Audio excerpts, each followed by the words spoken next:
Hello students, teacher tube online science videos के इस part में आज हम डिस्कस करने वाले हैं क्लास 9th साइंस के chapter number 5 the fundamental unit of life. इस चैप्टर की इंपॉर्टेंस आप इस बात से समझिए कि इसमें से बहुत सारे क्वेश्चंस नीट के एग्जाम में भी रखे जाते हैं। सो आई होप आप इसे बहुत ही ध्यान से समझेंगे, सुनेंगे और इंपॉर्टेंट पॉइंट्स को नोट करके चलेंगे। चैनल पर अगर पहली बार आए हैं तो चैनल को लाइक, सब्सक्राइब और शेयर जरूर करें और बेल आइकन को दबाएं ताकि नेक्स्ट वीडियो का नोटिफिकेशन आप तक सबसे पहले पहुंचे। तो चलिए इस पार्ट में हम शुरुआत करते हैं सेल की डिस्कवरी और कुछ बेसिक चीजों के बारे में जो कि साइंस के स्टूडेंट के लिए बहुत इंटरेस्टिंग है और इंपॉर्टेंट भी है। सबसे पहले इंट्रोडक्शन के इस पार्ट में सेल का इंट्रोडक्शन हम देखते हैं। तो सेल जो है एक लैटिन वर्ड है और जिसका मीनिंग होता है एक छोटा सा रूम या ए लिटिल रूम। सेल को जैसे हमारी बॉडी सेल से बनी है, जैसे बिल्डिंग्स जो है ब्रिक्स से बनती हैं, जैसे सब्सटेंस जो है एटम्स से बने हुए हैं, उसी तरह से हमारी बॉडी भी सेल से बनी हुई है। जैसे सब्सटेंस का जो स्मॉलेस्ट यूनिट है वो एटम होगा, उसी प्रकार से बॉडी का या लिविंग ऑर्गेनिज्म का जो स्मॉलेस्ट यूनिट है दैट इज सेल। तो cell is the smallest structural and functional unit of life.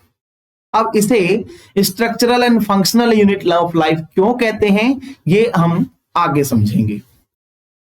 इससे पहले हम डिस्कस करेंगे कि सेल दो टाइप की होती है, एक prokaryotic type of cell and the second one is eukaryotic cell. तो प्रोकैरियोटिक जो सेल टाइप है वो प्रिमिटिव टाइप की सेल है, जो जितनी भी सेल का डेवलपमेंट हुआ उसकी जो प्राइमरीली जो स्टेज थी वो प्रोकैरियोटिक सेल के कैटेगरी में रखी जाती है।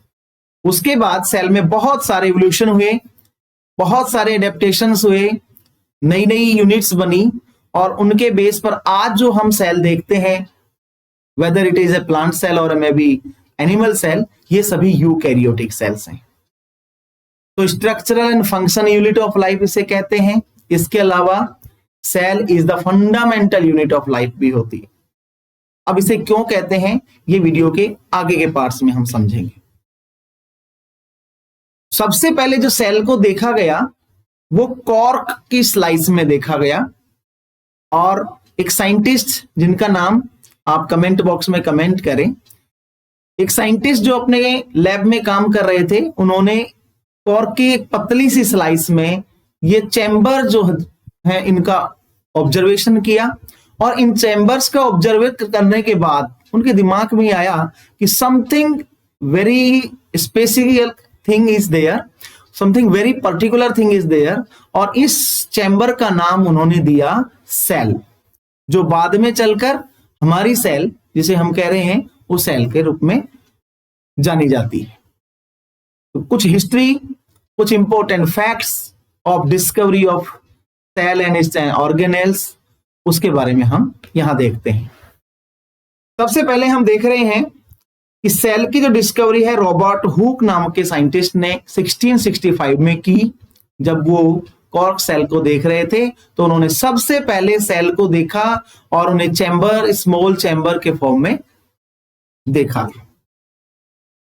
उसके बाद ये जो सेल थी ये तो डेड सेल थी, लेकिन जो लिविंग सेल सबसे पहले देखी, he was the great Anton van Leeuwenhoek in 1671। Pond water में इन्होंने एक लिविंग सेल को देखा और probably the cell was a bacteria cell.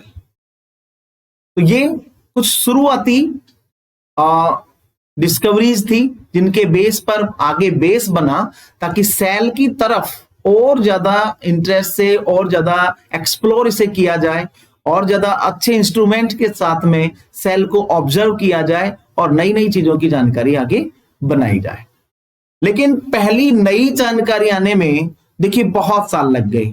1665 से लेकर 1831 तक का ये लॉन्ग टाइम जो है, इस लॉन्ग टाइम में क्योंकि माइक्रोस्कोप का जो डेवलपमेंट था वो अंडर डेवलपमेंट था, उसका पूरी तरह से डेवलपमेंट नहीं हुआ था, इस वजह से ज्यादा चीजें दिखाई नहीं दी। और ये हमें पता है these all cells are invisible through our naked eyes। उसके बाद जो न्यूक्लियस का, सबसे पहले न्यूक्लियस को जो देखा वो थे रॉबर्ट ब्राउन साहब ने। इन्होंने अपने माइक्रोस्कोप, जो थोड़ा सा एडवांस माइक्रोस्कोप था, उसकी हेल्प से इसे देखा। पुरकिंजे साहब, इन्होंने 1839 में सेल के जो सैप है, जो वाटर लाइक स्ट्रक्चर है, उसका नाम उन्होंने दिया प्रोटोप्लाज्म। और उसके बाद आती है सेल थ्योरी, जिन्होंने पूरी बायोलॉजी को बदल के रख दिया। और ये एक हिस्ट्री को चेंज करने वाली, या हम करें स्टडी ऑफ बायो को चेंज करने वाली एक घटना थी। स्लाइडन और स्वान नाम के 2 साइंटिस्ट ने प्लांट और एनिमल सेल के ऊपर काम करते हुए सेल थ्योरी को दिया। सेल थ्योरी में बहुत सी बातें हैं, उन्हें हम आगे की बात डिस्कस करेंगे। और एक और बहुत अच्छा यहां पर कंट्रीब्यूशन हुआ, वो है वर्चो साहब का। 1855 में इन्होंने बताया कि सभी सेल जो है प्री एग्जिस्टिंग सेल से ही अराइज होती हैं, मतलब नई सेल का डेवलपमेंट पुरानी सेल से ही होगा। New cell will be arising, या हम कहें न्यू सेल विल अराइज, या डेवलप होगी या जन्म लेगी, अराइज फ्रॉम प्री एग्जिस्टिंग, मतलब पहले से जो एग्जिस्ट है, नई नहीं बन सकती, प्री एग्जिस्टिंग सेल से ही डेवलपमेंट होता है। ये बहुत इंपॉर्टेंट बात थी यहाँ पर। वर्चो साहब का जो एक्सपेरिमेंट है बहुत ही इंटरेस्टिंग और बहुत ही इंपॉर्टेंट है। इन्होंने किस तरह से इसे प्रूव किया कि नई सेल का डेवलपमेंट जो है पुरानी सेल से ही होता है। इसके बारे में अगर आप इंटरेस्टेड हैं तो कमेंट करें, आपके लिए वीडियो हम लेकर आएंगे। इसके बाद बात करते हैं what are the living organisms are made up of. तो हम पहले पढ़ चुके हैं कि जैसे बिल्डिंग का जो फॉर्मेशन है वो ब्रिक्स से होता है, उसी प्रकार से सभी लिविंग ऑर्गेनिजम्स का जो फॉर्मेशन है, सभी लिविंग ऑर्गेनिज्म जो है वो सेल से बने हुए हैं। इस सेल को ऑनियन पील में हम इजीली देख सकते हैं। और इन सेल का जो शेप और साइज है वो अलग अलग सेल में उनके फंक्शन पर डिपेंड करता है, किस तरह का उनका फंक्शन है, किस तरह उसी प्रकार से उसका शेप और साइज हो जाएगा। सेल के साइज के बारे में बात करें, इसके शेप के बारे में बात करें, तो it may be a cuboidal shape, it may be a polygonal shape, elliptical, छोटी हो सकती है और बहुत बड़ी भी हो सकती है। तो सेल बहुत डिफरेंट टाइप की होती है। जो सबसे छोटी सेल है उसे हम कहते हैं पीपीएलओ, और इसका फुल फॉर्म है प्लूरोनिमोनिया लाइक ऑर्गेनिज्म, और इसी को एक और नाम से जानते हैं, दैट इज कॉल्ड माइकोप्लाज्मा। ये सबसे छोटी सेल है, जिसे पीपीएलओ या माइकोप्लाज्मा कहा जाता है। पीपीएलओ का फुल फॉर्म आपको पहले बता चुका हूं, फिर से समझें, प्लूरोनिमोनिया लाइक ऑर्गेनिज्म, PPLNO। अब इसके बाद बात करते हैं कि वर्ल्ड में सबसे ज्यादा बड़ी सेल जो है या लार्जेस्ट सेल है वो है ऑस्ट्रिच के एग। इसका जो साइज है अराउंड 10 सेंटीमीटर का डायमीटर के वाली सेल होती है। 10 सेंटीमीटर, कैन यू गैस? ये ऐसी सेल जो हमारी बॉडी में भी हैं, उन्हें हम अपनी नेक्ड आइज से देख नहीं सकते, वहीं ऑस्ट्रिच एग जो है वो 10 सेंटीमीटर डायमीटर वाला है। चलिए लार्जेस्ट सेल हो गई। इसके बाद बात करते हैं स्मॉलेस्ट सेल। स्मॉलेस्ट सेल जो है वो हमारी बॉडी में है, वो है रेड ब्लड सेल। इनका साइज बहुत छोटा होता है। एंड यहां बात करें हम लॉन्गेस्ट सेल की। लॉन्गेस्ट सेल हमारी बॉडी की, दैट इज नर्व सेल, जो कि कई मीटर में, मतलब मीटर्स में इसकी लेंथ हो सकती है, जिन्हें हम कहते हैं न्यूरॉन। सो न्यूरॉन भी यूनिट है नर्व सेल की, या हम कहें हमारे पेरिफेरल सिस्टम की। तो ये कुछ इंपॉर्टेंट फैक्ट्स थे। यहां आपको डायग्राम के थ्रू हम समझाने की कोशिश करें। आप देखिए ध्यान से। तो सबसे छोटी सेल है smallest cell, that is PPLO, और हम कहें माइकोप्लाज्मा कॉलोनी। तो ये एक कॉलोनी जैसी स्ट्रक्चर है। और लार्जेस्ट सेल, ये जो ऑस्ट्रिच का एग है, देखिए कितना बड़ा होता है। Then smallest human body cell वो है RBC, and largest cell in our body that is neuron. ये न्यूरॉन का स्ट्रक्चर जो पहले भी आपने पढ़ा हुआ क्लास 6-7 में, और आगे आने वाली क्लासेस में आप इसे और डिटेल के बाद समझेंगे। अब जो ऑर्गेनिजम्स हैं उन्हें हम दो कैटेगरीज में रख सकते हैं। एक वो ऑर्गेनिज्म जो सिंगल सेल से बने हैं, और ऐसे ऑर्गेनिज्म जो मल्टी सेल से बने, यानी कि एक से ज्यादा सेल से बने होती है उनकी बॉडी, उन्हें मल्टी सेलुलर ऑर्गेनिज्म कहते हैं। यहां देखें, some organisms are made up of only a single type of cell, और हम कहें all a single cell, like amoeba, paramecium, euglena and all the bacteria, most of the bacteria. ये सभी unicellular organisms हैं। These organisms are called unicellular organism. इसके बाद बात करते हैं यूनिसेलुलर के बाद में मल्टी सेलुलर ऑर्गेनिज्म की। मल्टी का मतलब ही होता है, मल्टी मीन्स मैनी, और सेल्यूलर सेल से बने हुए ऑर्गेनिज्म। तो ऐसे ऑर्गेनिज्म जो मैनी सेल्स से बने हैं उन्हें हम कहते हैं multi cellular organism. For example fungi, plants, animals, ये सभी मल्टी सेलुलर ऑर्गेनिजम्स हैं। अब मल्टी सेलुलर ऑर्गेनिजम्स में सेल बहुत सारी हैं, इसलिए डिफरेंट डिफरेंट फंक्शन को करने के लिए डिफरेंट डिफरेंट सेल्स जो है मॉडिफाइड होती है। तो सभी मल्टी सेलुलर ऑर्गेनिजम्स, वो भी इंटरेस्टिंग बात यह है कि वो भी एक सिंगल सेल से ही अराइज होते हैं, एक सिंगल सेल से ही बने होते हैं। All the cells coming from the pre existing cell, जो हम पहले पढ़ चुके हैं, इस सभी सेल का जो डेवलपमेंट है, एग्जिस्टेंस है, वो प्री एग्जिस्टिंग सेल की वजह से ही होता है। इसके बाद यहां हम देखें जो स्ट्रक्चर है, जिस तरह से बिल्डिंग ब्लॉक्स हैं, एक छोटी छोटी ब्रिक्स से बहुत बड़ी वॉल्स का फॉर्मेशन होता है, और उन वॉल्स के ऊपर बहुत बड़ी बिल्डिंग जो है बनती हैं।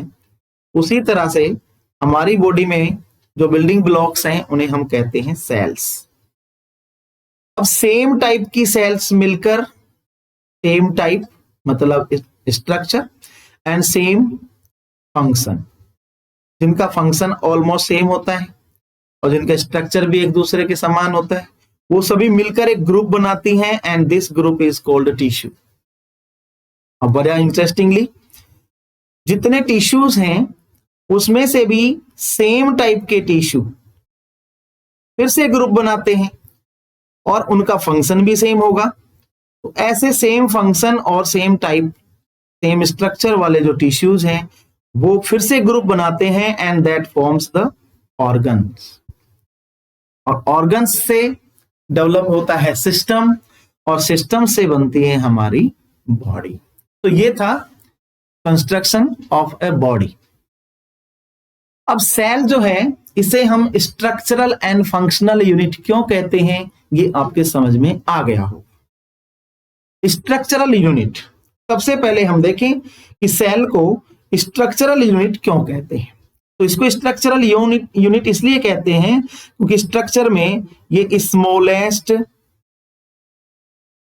पार्ट है।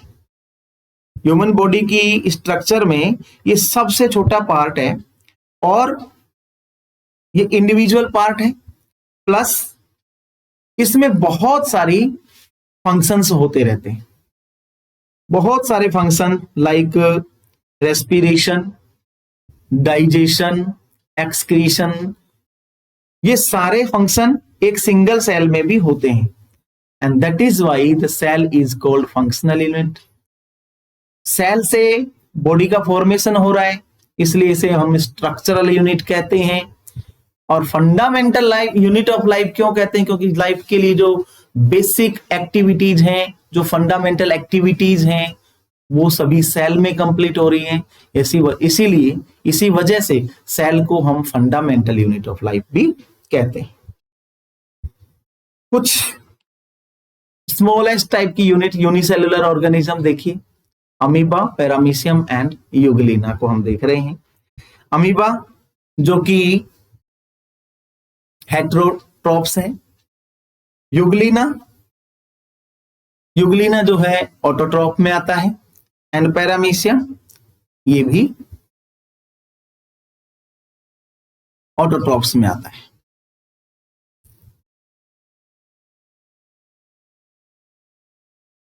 इसके बाद आगे देखते हैं, सॉरी, पैरामीशियम जो है वो हेटेरोट्रॉप्स में ही आएगा, यूग्लिना जो है ये ऑटोट्रॉप्स में आएगा। तो ये यहां पर अगर हम कहें ये हेटेरोट्रॉप्स और ये हो गए हमारे ऑटोट्रॉप्स, ठीक है। और पैरामीशियम भी किस में आता है? हेटेरोट्रॉप्स की कैटेगरी में रखते हैं इसको भी। इसके बाद हम बात करते हैं structural organisation of a cell, मतलब हमारी बॉडी सेल से बनी है, देन सेल किससे बनी है? एक वाजिब सवाल है और इसे जानना बहुत जरूरी है और बहुत इंटरेस्टिंग भी है। तो सेल का स्ट्रक्चरल ऑर्गेनाइजेशन क्या है उसे हम यहां पर देखेंगे। Cell is made up of a plasma membrane. पहली चीज, ये एक कवरिंग मेम्ब्रेन से बनती है जिसे हम कहते हैं प्लाज्मा मेम्ब्रेन। इसमें एक सेंट्रल पार्ट होता है जिसे हम न्यूक्लियस के नाम से जानते हैं। इसमें जो भी मेटाबॉलिक एक्टिविटीज हैं वो एक लिक्विड में कंप्लीट हो रही हैं, जो बहुत हेल्प करता है इसके ट्रांसपोर्ट सिस्टम को और इसके लाइफ सपोर्ट सिस्टम को। तो इसे कहते हैं साइटोप्लाज्म। प्लांट सेल में एक एडिशनल स्ट्रक्चर होती है और जिसे कहते हैं हम सेल वॉल। ये इसका कैरेक्टरिस्टिक फीचर है प्लांट सेल का, जो कि ओनली प्लांट सेल में मिलता है, एनिमल सेल में एब्सेंट रहता है। इसके बाद प्लाज्मा मेम्ब्रेन के बारे में हम बात करेंगे, कि वीडियो बहुत लंबा हो जाएगा, इसलिए प्लाज्मा मेम्ब्रेन, सेल मेम्ब्रेन, इनके बारे में और बातें हम अगले वीडियो में करेंगे। तब तक के लिए आप इस वीडियो को ध्यान से देखें, समझें, और आपके इंटरेस्ट का कोई टॉपिक है तो वो भी हमें कमेंट करके बताएं। वीडियो को लाइक करें, शेयर करें और चैनल को लाइक एंड सब्सक्राइब जरूर करें। Thank you, bye.